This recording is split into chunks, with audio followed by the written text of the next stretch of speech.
Hello, I'm Jodie Rizzo O'Brien, part of the AWI Extension South Australia team. In this 10-minute talk, we're going to hear from Michelle Cousins from Cousins Merino about choosing the right eID equipment and tags.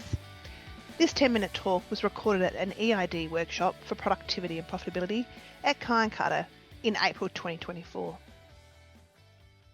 So I suppose the purpose of my talk is just to help you with some of the decision making about going out there today and having a look at all that gear. I think we throw a lot of ideas at you, and sometimes it's really hard to actually make sense of what you need to be buying for your business.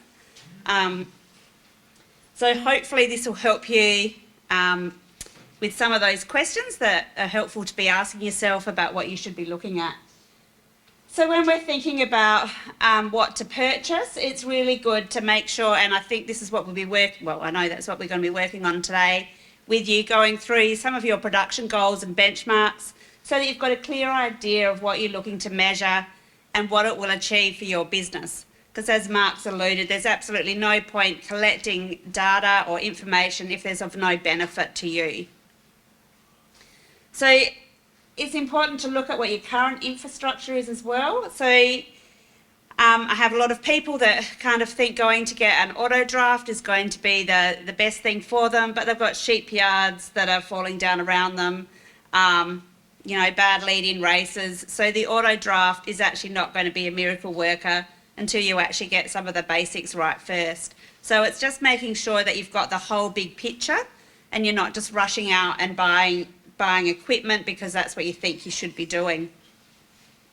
There's been plenty of people that have a nice auto draft sitting in the shed because they're not sure where to put it, how to use it, and haven't quite got their yard set up properly first. So just to put all that into perspective when you're looking at everything today. The other thing to think about, which I think is becoming more and more relevant, is labour requirements.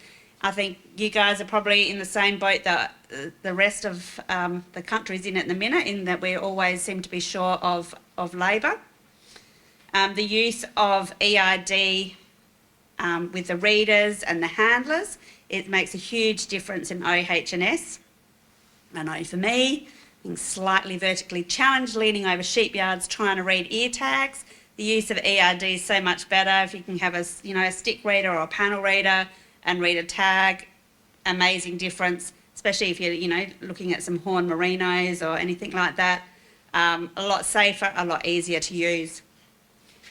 There's also a reduction taken in your labour requirements, and I think it's just important to note that once the sheep are trained to go through an auto draft, it's a lot easier and quicker, but you do need to invest the time in actually setting that up properly, getting the animals used to it. So not an instant miracle, but there is certainly, the days of spending, 2 days classing animals with all that data that Mark's been alluding to, that you'd be manually going through paper, being able to just have an auto draft set up and they can come through, and you can, the fellas will tell you out there today, 600 animals an hour can go through.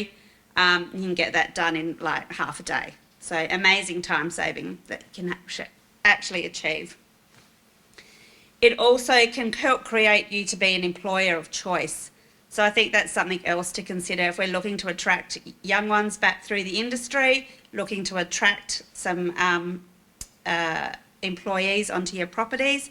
Being someone that's up to date with the latest technology, an easier workplace to work with, can help make you that employer of choice. So getting onto the equipment, there's a lot out there, and really you've got some great demonstrations out there today that we'll have a look at shortly. But some of the things to ask and look at when you're out there is when you're looking at your stick readers, your scale heads, panel readers, auto drafts and your sheep handlers. Apart from trying to work out exactly what's right for you, you need to actually think about what you're trying to achieve with them. So with the stick readers, really it goes through the same features for all of them actually, really. So it's the size of the screen, your ability to enter data. So you've heard some of the producers today talk about how when they're out there recording some of their visual traits and condition scores, on the screens you can actually get a drop down menu. It makes it nice and easy when you're recording traits so that you can actually get a lot of functionality out of one device. If you're actually going down the path of using software programs, then you might need a basic stick reader that doesn't have all that functionality, but that's going to work better for you and your enterprise.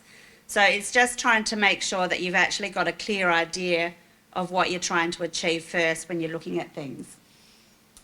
Weight of the reader, I always find is good. If you're actually going to be someone that's going to be in the yards all day using a reader, just trying to work out what is comfortable and works for you, whether it's you or your partners. I find lots of people have a preference for the ergonomics of all the different types out there. So it's good to actually have the opportunity today to go out there and have a bit of a play with some of the equipment. Lots of questions I get regarding what tag should I purchase. So the current eligible tags for the rebate and which are the NLS compliant ones are your Allflex, Datamars, Enduro tags, Leader and Shearwell. And you've got lots of those reps out there today, so you can go and actually hands-on look at the tags, try and work out what's right for you. Once again, there's things to consider with that within your business. So you want to look at the size of the print, the tag designs, applicators. So if you're actually already using one brand, you may not need to buy a new applicator for it. So it's actually trying to work out where you want to go with that. They do, all of them, actually not all of them, most of them do have like a rapid applicator system that you can use as well. So it's worth having a look at that and how that would work for you. What I find with the tags is it's very, and what people use, it's important to realise to be NLS compliant, they all have to go through a rigorous system to make sure they meet retention baselines and all the rest. So you can be confident that if they're actually listed, that those are all reputable brands to be buying. So there's no issue with any of that. It's probably the size of the print and what kind of feeders and your farm setup is like. So I find the studs like to get the ones that get the biggest print they can, because they still want to be able to read a visual number at times. So for them, they will go down that path. A lot of the commercial producers, where you may or may not use a visual number, are looking for a more neater tag that sits flatter on the ear, easy to apply. Well, they're all quite easy to apply. But it's just those things that you can go and have a look at today, and just spend some time with the reps that are out there that have made the effort to come today to try and work out what you would need.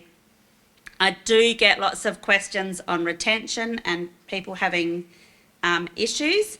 What I would say is that all these tag companies have an instruction sheet, and there is slight differences but not a lot between them. But it's worth making sure that you do actually read that. I know farmers are not good at doing that. The use of disinfectant, of course, is important, and also that placement, especially with the age of animals. And that's going to be more apparent when we get to 27, when we're actually going to have to be putting some tags in some older animals when it becomes mandatory on everything in your flock. So to just be aware of that as well. So that's just an example. That's the rapid tags with Allflex. So you will have that with all of them. It does pay to have a look just to check.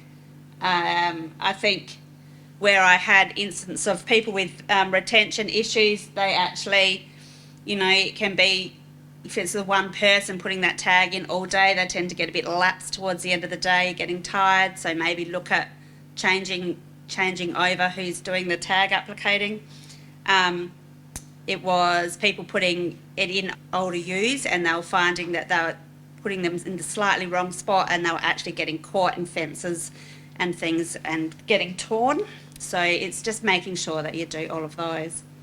So I think the message is just, it's that whole process of when you're looking to invest in equipment, that you make sure is the right thing for your business. The aim of today is to talk you through, just revising maybe that breeding objective, what you're trying to achieve if you're going to use eID for some form of data collection. And then when you're looking at some of the equipment out there today, taking the time to ask the questions of the manufacturers, have a play with some of the gear, have a look at how they feel when you're using the stick readers, have a look at the screens and the functionality that they can provide. And also the most important thing is also having a look at what backup service they can provide as well.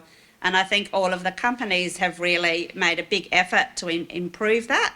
But it's always worth making sure you develop that relationship and ask the questions. Thanks, Michelle, for sharing your experience and professional knowledge of eID equipment and tags. This 10-minute talk was supported by Australian Wool Innovation, the South Australian Sheep Industry Fund, and the Department of Primary Industries and Regions.